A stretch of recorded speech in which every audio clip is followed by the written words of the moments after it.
There's one more small twist that I want to show today, and that's modifying the problem for an often interesting special case, namely when you're only interested in alignments that have a small distance or a high score, or the statement that there is no good alignment.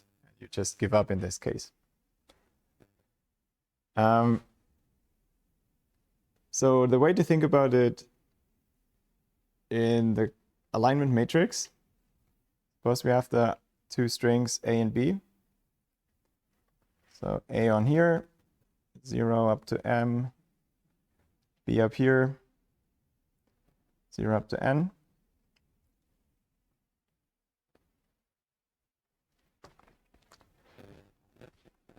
So the problem is, again, the same setup as the original edit distance problem.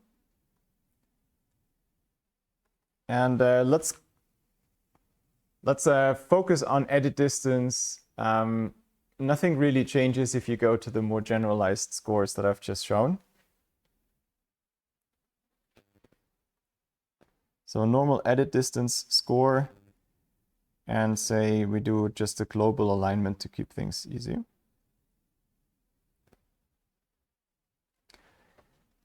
And what would we like as output? There's another parameter.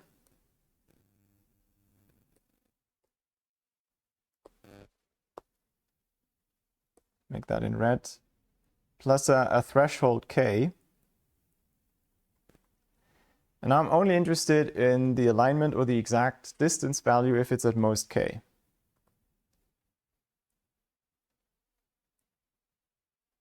If the edit distance of the two is at most K,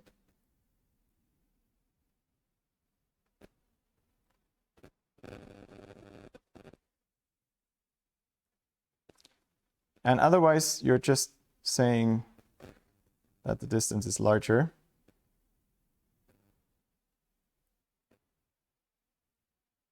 And you don't have to specify anything further. You don't have to compute the exact distance and also not the alignment. I think it's natural that this is a requirement you could settle on. Because I said initially it's not a hard problem in the sense that it's polynomial time solvable. If your two strings are both around 1 million characters maybe, then the space already becomes a bit concerning. Like still doable-ish, but it starts to get concerning. If they become even bigger, it turns into a serious problem. But you may be fine to stop the whole process if the strings are really very different, because you're looking for these conserved regions, and if they are very different, there's just nothing to observe. Now, whether you need a global alignment of these very long strings, at this point, the details of the application might allow other workarounds. But let's suppose that we're in this simple scenario for pedagogical reasons, and we want to do this task of aborting when we can conclude that no good alignment is possible. As before, we have to fill this table conceptually, and we have to output this value down here conceptually. Now, if this value is bigger than K, then we could have saved us the effort and not do it. But let's suppose, I'm trying to draw it a bit more cleanly. Let's suppose it's not larger than K. Some value D less than K. Then there's certain things that cannot happen. For example, I think we haven't really presented alignments in this way. Let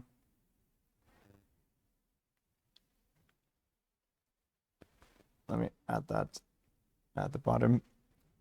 If you have an alignment matrix that you filled out,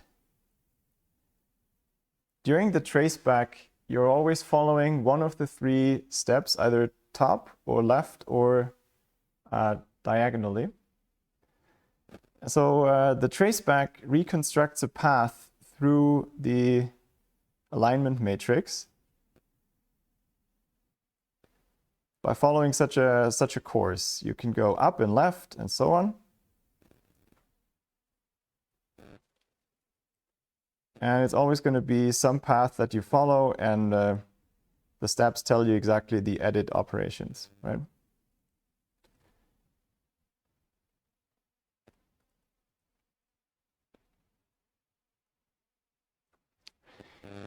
Now, a good path will have to stay somewhat, well, we'll have to mostly use diagonal steps that hopefully are matches, otherwise the score will be bad. And if you look at these paths, maybe this does fit here, if I'm scaling it down a bit.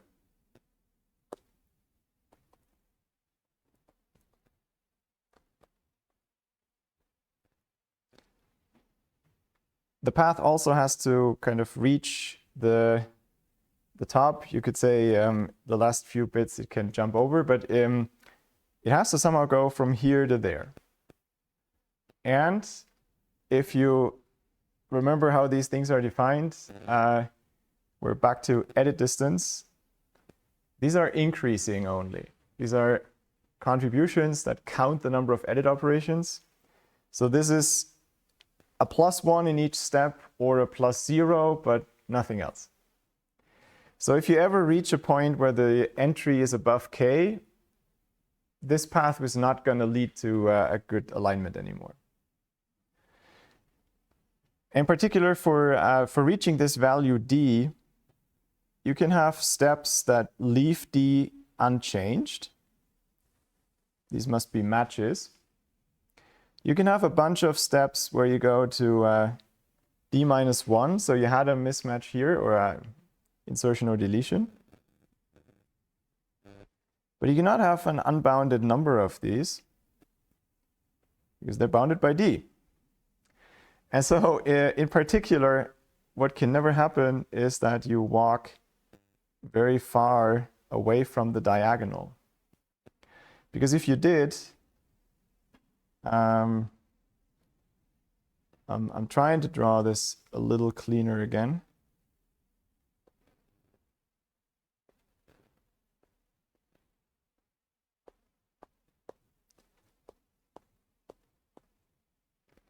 If you ever reach a point here, the difference, so if that's the main diagonal, oh god, this is, my straight lines aren't so straight, right?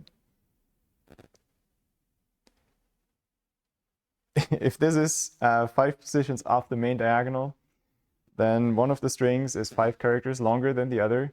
At the very least, you're going to have to insert these 5 characters.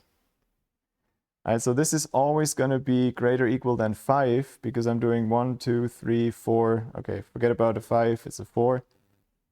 The point is, every step I'm doing off the main diagonal will mean I have to have at least a 4 here. It could be much worse. But the point for our application here is there's going to be a main diagonal. Let's pretend that the distance at the end, the difference between n and m, is smaller than k. Otherwise, we can immediately say it's not possible. From this main diagonal, we can only go this size k to the left and right. And anything that lies outside of this can certainly not contribute a distance less than k at the end. Because to reach out here, this is already greater than k. It can only go up further when you continue, so it's never going to make it. What does that help? It means we can avoid filling the part of the table outside here. So all of this we don't have to compute. All of this we don't have to compute. The part that we do have to compute is of size 2 times k times the smaller of the strings. And if k is fairly small, that's substantially less than the n times m we started with.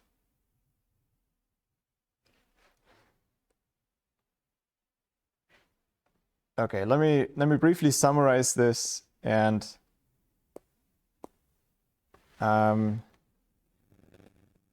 write down what we learned. So off the diagonal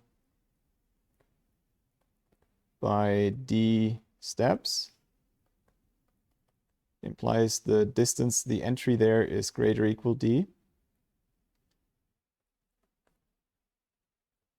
Which means we only need to consider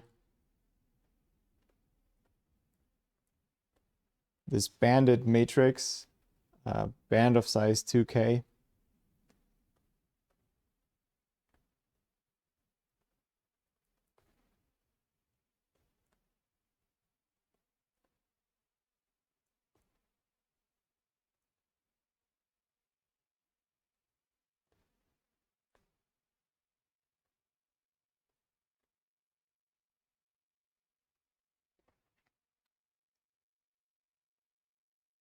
And in a way, what's needed in the recurrence is to handle the boundary conditions that whenever you access options that would lie outside, you just don't do it. And what's a bit annoying to implement it is that you somehow want to shift the indices so that it fits into a rectangular range, a rectangular array. But that aside, I think the algorithm is very intuitive. It's not hard to modify the dynamic programming algorithm to take advantage of this banded width. But the code is more messy than helpful, I think.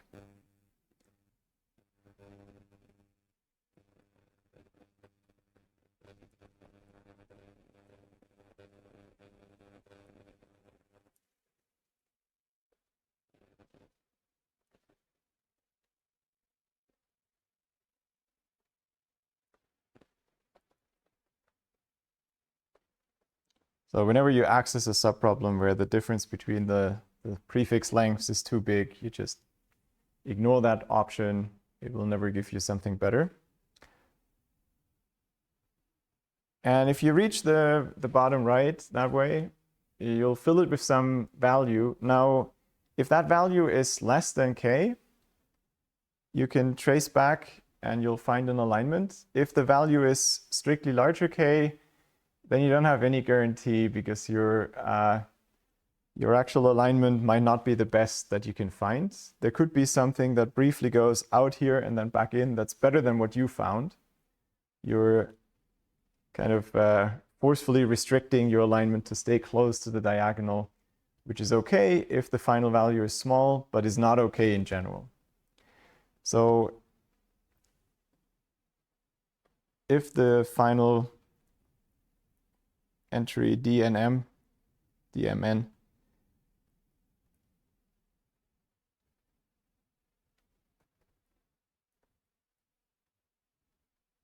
we don't get the correct distance. So this is not in general a replacement for the full matrix algorithm.